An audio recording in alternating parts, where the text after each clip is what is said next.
ప్రభువా, నాకు నిన్ను తెలుసుకోవాలి, నిన్ను సంతోషపెట్టే జీవితము జీవించడానికి సహాయం చేయ ప్రభువా అనే ఉద్దేశము, ఆ మనసుతో మనం ముందుకి నడవాలి. అప్పుడు దేవుని యొక్క దీవెన, ఆశీర్వాదం మనం ఇంకా గొప్పగా అన్ని విషయాల్లో కూడా మనము అనుభవించగలము. హల్లెలూయా.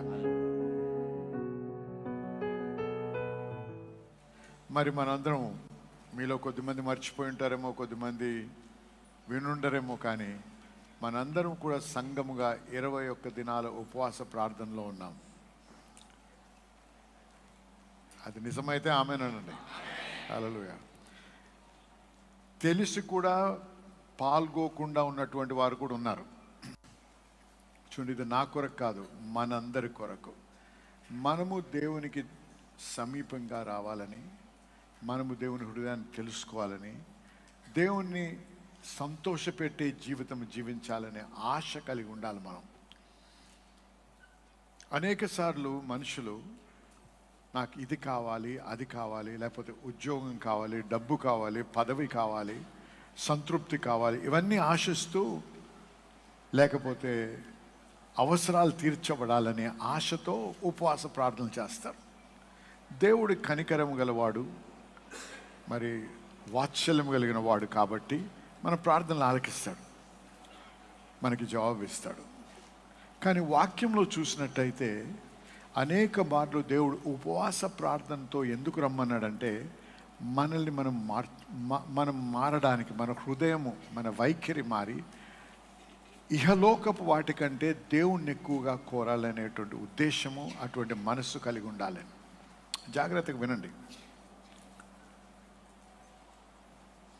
పౌలు గారు చేయనటువంటి అద్భుతం లేదు.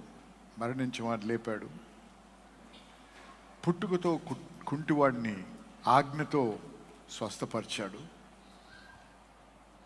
అనేక దేవదూతలతో సంభాషించాడు, దర్శనాల ద్వారా నడిపించబడ్డాడు.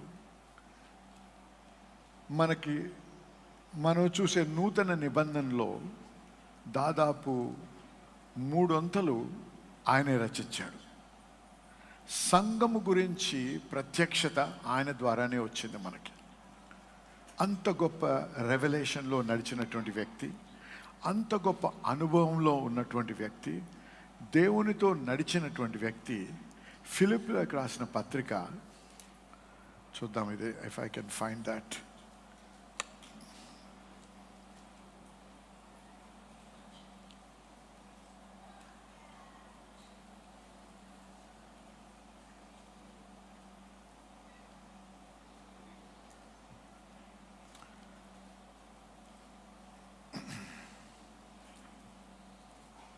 Which one is that?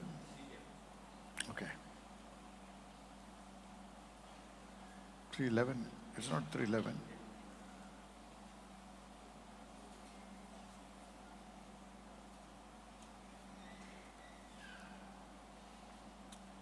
That I may know him అంటాడు. ఆయనను ఎరుగు నిమిత్తం 11వ వచనంలో ఉంటున్నది.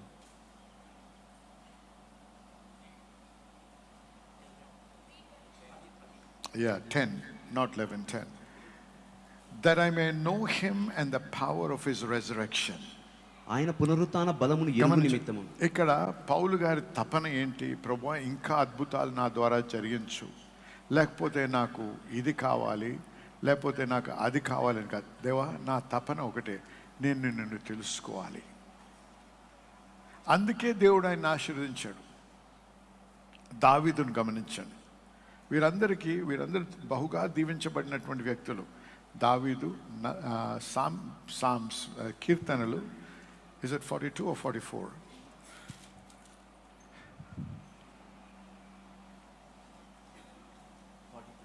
42:1. దుబ్బి నీటి వాగుల కొరకు ఆశపడినట్లు, దేవా నీ కొరకు నా ప్రాణము ఆశపడుచున్నది. హల్లెలూయా. చూసారా, దావీదు ఎంత గొప్పగా దీవించబడ్డాడంటే, ఓటమి లేకుండా ప్రతి యుద్ధాన్ని జయించిన వ్యక్తి. అంతేకాకుండా ఆర్థికముగా, ధనం పరంగా చూసినట్టయితే అంతగా దీవించబడిన వ్యక్తి లేడేమో. తన సొంత సంపాదనలోంచి $100 బిలియన్ వర్త్ గోల్డ్ ఇచ్చాడు. దేనికి? ఆలయం కట్టడానికి. అంతగా దీవించబడిన వ్యక్తి ఒకటే ఉన్నాడు, దుప్పి నీటి వాగుల కొరకు ఎలాగైతే తపన పడుతుందో అలాగ నా హృదయము నీ కొరకు తప్పిస్తుంది ప్రభువా. చూడండి, అంటే మనం నేర్చుకోవాల్సింది ఏంటంటే, ఈ లోకము విషయాల్లో లౌకికమైనటువంటి ఆశలు, లౌకికమైనటువంటి అవసరాలు ఖచ్చితంగా దేవుడు దీవిస్తాడు, మనకి దయచేస్తాడు, ఆశీర్వదిస్తాడు. కానీ మన హృదయం దేని పట్ల ఉండాలి? మన ఆశ దేని పట్ల ఉండాలి? కాంక్ష దేని పట్ల ఉండాలంటే దేవుని పట్ల ఉండాలి. దేవుని తెలుసుకోవాలి, ఆయన చిత్త ప్రకారం నడవాలి, ఆయన్ని గణపరచాలి నా జీవితంతో అనేటువంటి ఆశతో మనము బ్రతకాలి. అంటే ఈ లోకం గురించి పట్టించుకోవద్దు, ఈ లోకంలో ఎలా బ్రతకాలో అది అని అంటం లేదు. అవన్నీ మన అవసరాలే. కానీ ఏమన్నాడు? మనం అడగక ముందే మన అవసరాలన్నీ తెలుసున్నాడు దేవుడు. ఆమె చెప్పండి. కానీ ఏమన్నాడు? నా నీతిని నా రాజ్యాన్ని ముందు వెతకండి, అప్పుడు ఇవన్నీ మీకు అనుగ్రహించబడను. వెతకడము అంటే అర్థం ఏంటంటే ప్రాముఖ్యత ఇవ్వడము. అంటే దేవునికి సంబంధించినటువంటి అంశములు, ఆయన హృదయాన్ని తృప్తిపరిచేటువంటి విధానమైన జీవితం జీవించాలి. దేవునికి సన్నిహితంగా బ్రతకడానికి ఏం చేయాలి, దేవుని ఇంకా తెలుసుకోవడానికి ఏమి చేయాలి, దేవునితో సహవాసంలో నడవడానికి ఏం చేయాలి, వాటికి ప్రాముఖ్యత ఇవ్వాలి.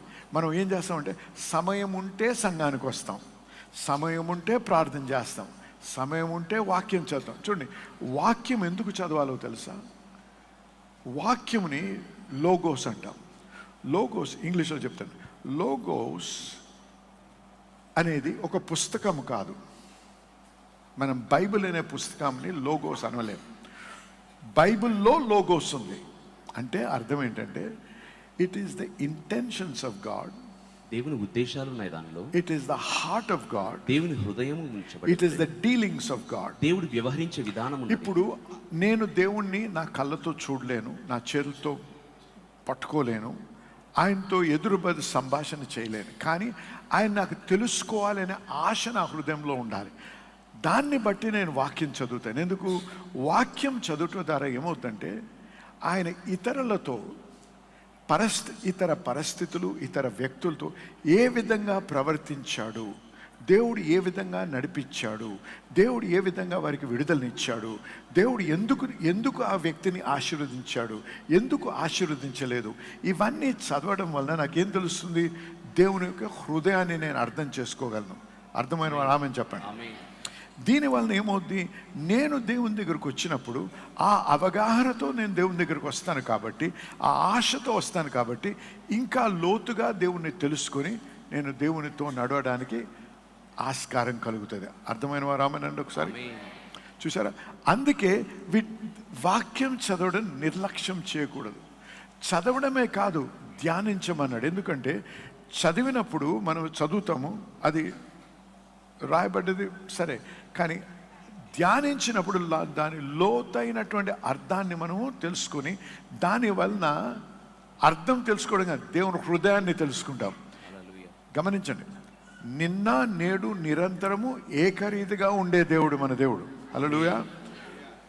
ఎవరిని ఎక్కువ ప్రేమించడు, కానీ ఒక్కొక్కరిని మన ప్రవర్తన, మన క్రియలు, మన చేష్టలు, మన నడకని బట్టి దేవుడు మనల్ని ఆశీర్వదిస్తాడు. ఇంగ్లీష్లో చెప్పాలంటే God loves everybody but he does not reward everybody. దేవుడు అందరినీ ప్రేమిస్తాడు కానీ అందరికీ ప్రతిఫలం ఇవ్వడు. హల్లెలూయా. హల్లెలూయా. రివార్డ్ అనేది ఎప్పుడు వస్తుంది? ఎప్పుడైతే ఏదైనా చేస్తేనే రివార్డ్ వస్తుంది. మీరు కూడా పనులు చేస్తారు, అక్కడ మీకు ఆఫీస్లో కానీ కంపెనీలో కానీ రివార్డ్స్ ఇస్తారు, బోనస్ అని రివార్డ్. ఈ రివార్డ్ ఎందుకు ఇస్తున్నారు? మీరు చేసినటువంటి ప్రత్యేకమైనటువంటి పనిని బట్టి, ఇతరుల కంటే మంచిగా చేశారని చెప్పి దాన్ని గుర్తించి ఇచ్చినటువంటి గిఫ్ట్ అన్నమాట. ఆమేన్. అలాగే బహుమతి. ఆ విధంగానే దేవునితో మనం నడిచినప్పుడు దేవుడు రివార్డ్ చేస్తాడు. దేవుని తెలుసుకుంటాము, దేవునితో నడుస్తాము. కాబట్టి జనులారా, ఈ 21 దినాలు ఎందుకు ప్రకటించామంటే ఉపవాసముతో మన హృదయమును దేవుని దగ్గర తెరిచి, ప్రభువా నన్ను సరిదిద్దు, నీకు ఇష్టానుసారంగా బ్రతకడానికి సహాయం చేయి. అంతేకాకుండా మరి ప్రభా నేను ఎదుర్కొనే సమస్యలు ఇవి, వీటి నుంచి నాకు పరిష్కారం ఇవ్వు, వీటి నుంచి నాకు విడుదలను అనుగ్రహించు, ఈ యొక్క అనారోగ్యం నాకు స్వస్థతను అనుగ్రహించు. కానీ ప్రాముఖ్యంగా మనం ప్రార్థన చేసే దేని కొరకు? నా హృదయం మారాలి, నీకు ఇష్టానుసారిగా బ్రతకాలి, నా హృదయానుసారి అన్నాడు దావీదు గురించి ప్రభు. ఆమేన్. ఆ రకమైన జీవితం నాకు కావాలి. అంత ఐశ్వర్యముతో దీవించబడి, గొప్పగా హెచ్చించబడి, అందరూ గౌరవించే స్థితిలో ఉన్న దావీదు ఒక మాట అన్నాడు. ఏమన్నాడు?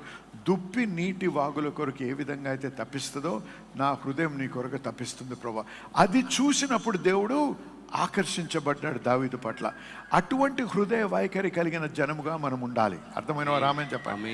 దేవా, ఇవన్నీ నీకు వందనాలు, నువ్వు నాకు ఆశీర్వించే బట్టలకేంటి, కార్లకేంటి, ఇళ్ళకేంటి, దేవ స్తోత్రం. కానీ నా మనస్సు, నా హృదయం వాటి మీద లేదు, నీ మీద ఉంది. కాబట్టి నేను నిన్ను ప్రేమిస్తున్నా, నేను ఎలా చూపిస్తాను? నేను సమయం గడుపుతాను. ఎక్కడ? వాక్యం చదవడంలో, ధ్యానించడం. ఎక్కడ? ప్రార్థనలో గడుపుతాను. సమయం ఉంటే కాదు, సమయం ప్రత్యేకంగా ఈ పని చేసిన తర్వాతే వేరే వాటికి నేను ప్రాముఖ్యత ఇస్తాను. అర్థమైన వారు ఆమెను చెప్పండి. అటువంటి వారిని దేవుడు రివార్డ్ చేస్తాడు, ఆమేన్. హల్లెలూయా. దయచేసి గమనించండి. మరి 21 రోజుల్లో అనేక రోజులు అయిపోయాయి. ఈ రోజు ఉండదు ప్రార్థన. ఇంకొక 3 రోజులు ప్రత్యేకమైన ప్రార్థనలు జరిపిస్తున్నాం. ఎక్కడ? బేగంపేట్ ప్లాజాలో. దయచేసి ఇంతకాలం రాకపోయినా ఖచ్చితంగా రండి, ఆ సమయం గడపండి, దేవుణ్ణి గోజాడండి, ఆశీర్వదించబడండి. ఆమేన్. మేము ఎంతగానో దేవుడు గొప్ప కార్యాలు చేస్తున్నాడు, గొప్పగా మమ్మల్ని కూడా మారుస్తున్నాడు, నన్ను మారుస్తున్నాడు, అందరినీ మారుస్తున్నాడు.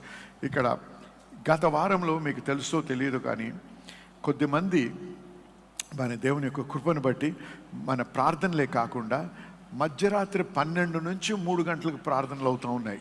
అనేక మంది తెలియని కూడా తెలియదు. హల్లెలూయా. కానీ దానిని బట్టి దేవుడు గొప్ప క్రియలు జరిపిస్తున్నాడు. కొద్దిగా ఆగండి, సాక్ష్యాలతో వస్తాం. ముందుగానే చెప్పాలని ఆశ లేదు, కానీ ఖచ్చితంగా చెప్తాను సాక్ష్యం. ఆమేన్. దయచేసి ప్రాముఖ్యత ఇవ్వండి దేవునికి. అందుకేమన్నాడు ప్రభు, you lost your first love. నీ ప్రథమ ప్రేమను కోల్పోయావు. ప్రేమించినప్పుడు ఆ ప్రథమ ప్రేమ ఎలా ఉంటుంది? అన్నీ మర్చిపోతాం. ఎందుకు? దానికే ప్రాముఖ్యత ఇస్తాం, ఆ ప్రేమకు. అటువంటి ప్రేమ కోరుతున్నాడు ప్రభు మన పట్ల, మన నుంచి ఆయన పట్ల. కాబట్టి దయచేసి వేరే క్రియలని, వేరే పనులు మానేయమంటం లేదు, దానికంటే ప్రాముఖ్యత దేవునికి ఇవ్వండి. హల్లెలూయా. ఆమేన్. కాబట్టి రేపటి నుంచి ఉన్నటువంటి 3 రోజులు కూడా గొప్పగా మనము దేవుని యందు సంతోషము, సమయం గడపనే ఉన్నాము. ఆమేన్. అలాగే మోషే గారి గురించి ఆలోచించండి. మోషే ఎంత గొప్పగా దేవుడు వాడుకున్నాడు, మాట్లాడాడు దేవునితో, ముఖాముఖిగా మాట్లాడిన వ్యక్తి, దేవుని యొక్క గ్లోరీ, మహిమను అనుభవించిన వ్యక్తి, ఎర్ర సముద్రాన్ని చీల్చిన వ్యక్తి. ఆ వ్యక్తి ఒక మాట అన్నాడు. ఎక్సోడస్, నిర్గమకాండం 33వ అధ్యాయం చూద్దాం. 13వ వచనము. కాబట్టి నీ కటాక్షము నా ఎడల కలిగిన ఎడల, నీ కటాక్షము నా ఎడల కలిగిన ఎడల, నీ కటాక్షము నా ఎడల కలుగునట్లు దయచేసి నీ మార్గము నాకు తెలుపుము, అప్పుడు నేను నిన్ను తెలుసుకుందును. అప్పుడు నేను నిన్ను తెలుసుకుందును. చూసారా ఆయన తపనేంటే? ప్రభువా, ఇన్ని అద్భుతాలు చూసిన తర్వాత, ఇంత గొప్ప నడక దేవునితో ఉన్న తర్వాత ఏమన్నాను? ప్రభువా, నిన్ను నేను తెలుసుకోవాలనే ఆశ. హల్లెలూయా.